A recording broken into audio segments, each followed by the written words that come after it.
Bosing qani, kim sindirib bularga? Bosing, ostining ustiga. Sinmayapti-yu, bu tushmayapti. Bosing. Bosavering, yuring. Yana 2 kishi bo'lsa ham ko'tarardi bu.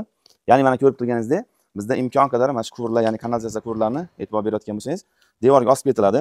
Sababi yer bizda 3 metr, 4 metr kavlangan bo'ladi. Ya'ni yer to'la podval qilingan joylarda, hovli joylarda turba quvurlarni bunaqa yerga ko'mish tavsiya berilmaydi.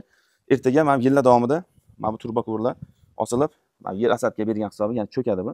Shuning hisobiga ertaga turbamiz ham, nishabligi ham ketib qoladi yoki o'sha stixlarda, ulangan joylarda uzilishlar hosil bo'ladi. Keyin vaqt o'tishi bilan suv o'sha podvalga, yerto'laga ketib qolishi mumkin yoki ko'proq zarar yetkazishi mumkin. Shuning uchun imkon darajasida shunaqa joylarda, kotlovan kavlangan joylarda o'sha devorga, so'qiga qotirib olib ketishni tavsiya bergan bo'lardik.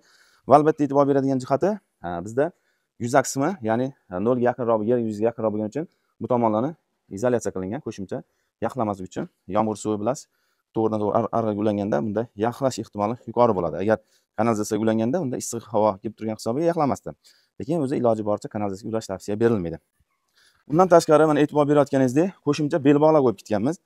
Ya'ni har bitta temir belbog', ya'ni metal xomutni e'tibor beradigan bo'lsangiz, yonidan qo'shimcha mana shu quvurni o'zidan kichkina bo'lak kesib olinganda shunaqa qotirilgan. Ya'ni bu bizga yana ham sifatliroq ushlashini ta'minlaydi. Agar temir ushlagichni o'zida bo'ladigan bo'lsa, u vaqt o'tishi bilan o'sha joyiga sal mana bu cho'kadigan bo'lsa, ziyon yetkazishi mumkin edi. Enli qilib mana bu kusok, ya'ni turbani o'zini bo'lagidan qo'yadigan bo'lsak, bu yanada ham sifat yuqori bo'ladi va uzoq yillar xizmat qiladi. Bundan tashqari orqa tomoniga mana kichkina turba kusok, ya'ni shayba qo'yib ketilgan. Bu ham xomutni egilmasligini ta'minlab beradigan bir detal desak ham bo'ladi. Ya'ni har bitta metal, ya'ni temir belbog'ning orqasida qo'yilgan shu narsalar. Yana e'tiborli jihati, har bitta qarg'ish bizda 45 grad, ya'ni po'lat o'tlardan foydalangan va kasoy tranlardan foydalanganmiz. Buni bemalol bosib eshitsangiz ham bo'ladi. Odam ko'taradi bemalol.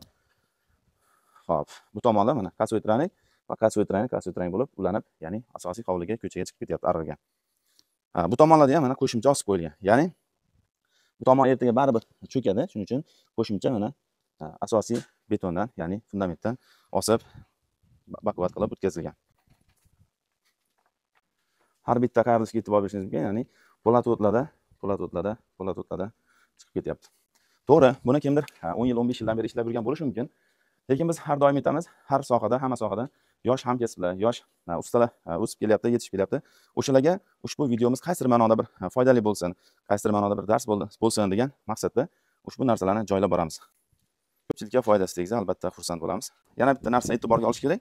Ertaga fasad qismida, ya'ni nima mahsulot bo'ladi? Teplizolyatsiya mahsulot yoki sokol, hammasini hisobini olib, mana shu narsalarni ham devordan ma'lum darajada ochilib, ya'ni uzoqroq qo'yish tavsiya beriladi.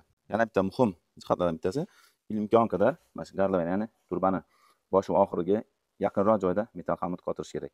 Sababi eng ojiz, ya'ni kuch kelib mana shu joyga tirishni yoki sinib ketish ehtimoli yuqori bo'ladi. Shuning uchun imkon darajada yaqinroq ulanadi va metal xomutlar ham yaqinroq qo'yish tavsiya beriladi.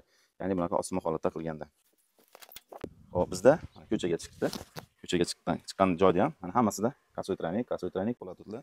Va albatta endi bu bizda arg'iga, ya'ni ko'chada biz arg'i o'tgan, o'sha arg'iga ulab qo'yiladi. Ya'ni yomg'ir suvlarini imkon darajasida maxsus o'sha latok, ya'ni ariqchalarga yoki alohida o'ra qilib, o'ralarga ulash tavsiya beriladi. Quvurlarni devor bo'ylab olib yurishni yana bitta afzalligi, keyinchalik hovlini bog' qilaman yoki qanaqadir daraxt ekaman degan bo'lsangiz, umuman xalaqit bermaydi. Hammasi devor bo'ylab olib ketiladi. O'rtaga xohlagancha daraxt yoki boshqa manzarali narsalar ekishingiz mumkin. Va buni ko'mayotganda yumshoq tuproq bilan, ya'ni 10-15 sm deyarli qoplaguncha yumshoq tuproq yoki kum bilan ko'mish kerak. Keyin shu qurilish maydonida bo'lgan nima mahsulot bilan bo'lsa ham ko'msa bo'ladi. Himoya hisobida faqat yumshoq tuproq yoki o'sha kum bilan ko'mish tavsiya beriladi. Sahifalarimizga obuna bo'lib qo'ysangiz, bundan-da foydali ma'lumotlarni olish imkoni bo'ladi.